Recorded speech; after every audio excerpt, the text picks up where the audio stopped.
Hey yo, welcome back to the channel. I am Eric the Dudley Dog, and for today's video we're gonna continue going through the figures in my collection one by one, slowly unboxing and taking a quick look at them. Starting with the Main Event Showdown Series 21 2-pack R-Truth and Dominic Mysterio, or Dirty Dom. Just look at the packaging real quick. Notice the tear over here. Thanks a lot, Amazon. You can see they come with the money. I believe this is from when R-Truth considered himself a member of the Judgment Day and he was selling merch and he gave them their cut. On the back of the packaging, here's a quick rundown of the two figures, where they come from, what their finishing style, what their finishers are, and their fighting style. Also in the line, Roman versus LA Knight and the New Day. Notice here it says highly articulated, but basically it's just a step up from the old basics, if I'm not mistaken. Basically they gave some ball joints to their hips instead of the normal back and forth figure. I'll be opening up one of those old basics to compare later in this video. So let's get to it. And here they are out of the packaging. And I'm not gonna lie, one of the reasons I got this set was because I got duped when they first released R-Truth back a few months back.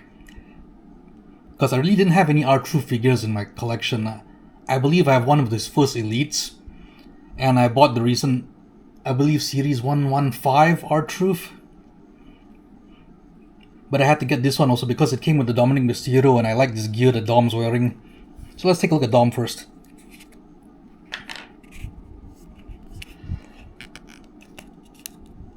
You can see he's got the Judgment Day garb on, including the... Basically, this is the main reason I got it, because of this wraparound on his waist. I like this look that he has. It makes him so much different from a lot of the other wrestlers currently on the roster. And some very nice detail also for what is technically a basic figure or main event figure. They even gave him all his tattoos. The facial likeness is also very good. This is before he grew out the mustache though. And articulation wise, it's not really much step up from the basic line. Like I said, basically he still doesn't have an ab crunch, which is good in this case because it doesn't cut the design over here. And they gave him ball joints in the legs, so he does have some proper articulation. And you know, Vietnam leg syndrome here. It moves as it should.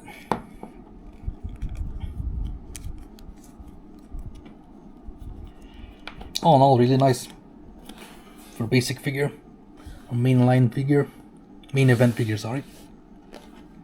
Next up, R-Truth.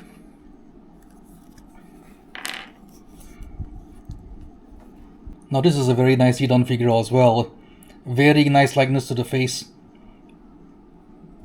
Very good proportioned body. Legs are a bit stiff though. The knees. Oh good god. Tight knees. I think because it's pinless. There have been some complaints about the pinless joints making the articulation really hard to move. Ooh, that doesn't sound good. I have to get a tight grip on his body just to bend his knee. The legs are okay at least. Thigh joints. This really is a step up from the old basics. And I'm actually considering getting more of these main event line figures just for that. Look at the Judgment Day stuff. His added R-Truth on the back. Really nice.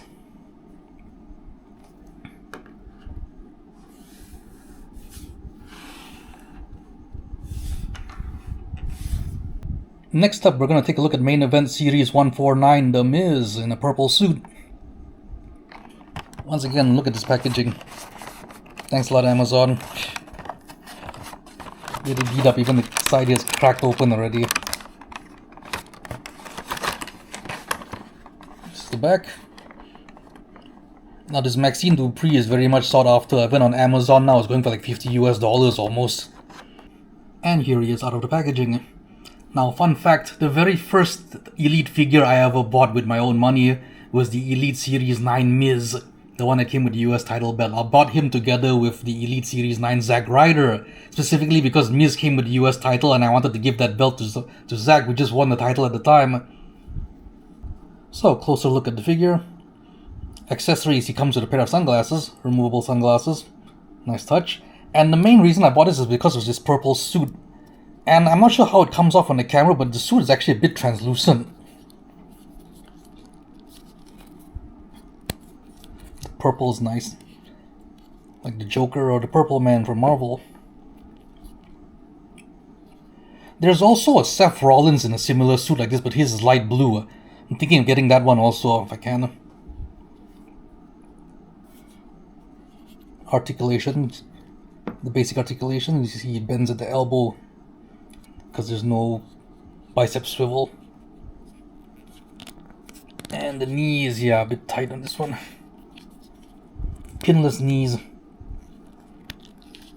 But these legs stay up when you move them. And the facial likeness, very nice.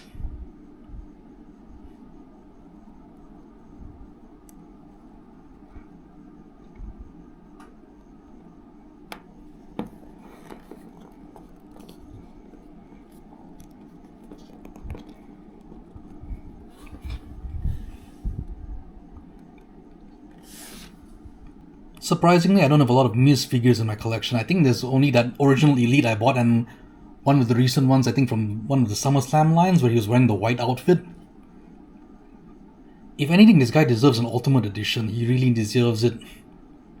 I was hoping they would announce at SDCC an Ultimate Edition Miz, but we didn't get that. Hopefully they will announce one sooner or later. Preferably sooner. Next up is one of the old Basic Series figures. This is Basic Series 137 Commander Aziz, also known as Babatunde if I'm not mistaken. Here's the back of the packaging with the other figures in the line. And here's the big man out of the packaging, and you can see he towers over the other figures as he should. The guy was legitimately over 7 feet tall if I'm not mistaken. And here you see the difference between the old basic figures and the current main event figures, which is basically the cut in the leg for the leg articulation. So you can see there's no ball joint, so it only goes front and back like that.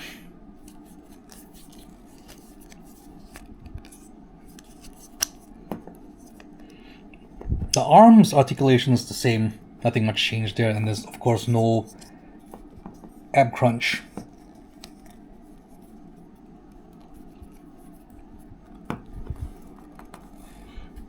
It kind of sucks that they didn't do anything with this guy. You have a big, agile, athletic big man giant like this, and the best they could do is let him be bodyguard to Apollo Crews. And his only notable feud at the time, I believe, was at Omos, where he got squashed at just about every time. And again, I also think there was that Raw Underground thing where they let him be dominant for a while before getting destroyed by Braun Strowman, and then that was it, before he became Apollo Crews' bodyguard. And then even worse, once they broke him up from Apollo Crews and they had one match on NXT that he won, he got released. What the heck's up with that? Oh well.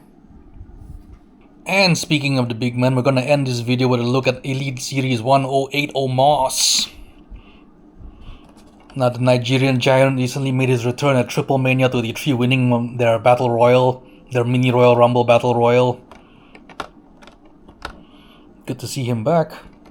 Hopefully they actually use him somewhat. And here we have Omos out of the packaging. The Homo sapien himself. Right next to Commander Aziz, and you can see, yeah, he's a big boy. Just like Aziz. I think he's slightly taller, but I wouldn't know until I take off his hoodie. Speaking of which, accessories, he comes with that hoodie, which is removable. And he comes with 2 fists to go with his gripping hands, but surprisingly they didn't give him a choke slam hand like Aziz has. And here he is without his hoodie. It's a lot more detail compared to his first Elite. That one was very plain because at the time, yeah, he was wearing just a black singlet and black pants. So now he's got some color on him. And size comparison wise, yeah, Aziz has a bigger head, but Omos is clearly taller a bit without the hair. But if I remember right, I think Aziz should be slightly shorter. I mean, like comparing it with Miz and Dom and Truth, with Aziz or with Omos, I think they should be slightly smaller compared to this. Articulation wise, he's got the standard elite articulation, double elbows, double knees, pinless joint knees by the way, and the legs, well, they stay up but they don't go up very far. And he goes to splits that far. He's got an ab crunch. Oof, that didn't sound good. His head can barely go up and down, but it turns at least.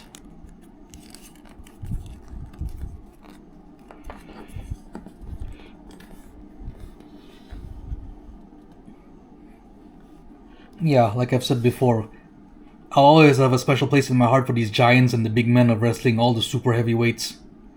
Pro wrestling might be moving away from the big men, the slow lumbering big men, but hopefully, if they know how to book them and use them right, they should have used and kept as an attraction.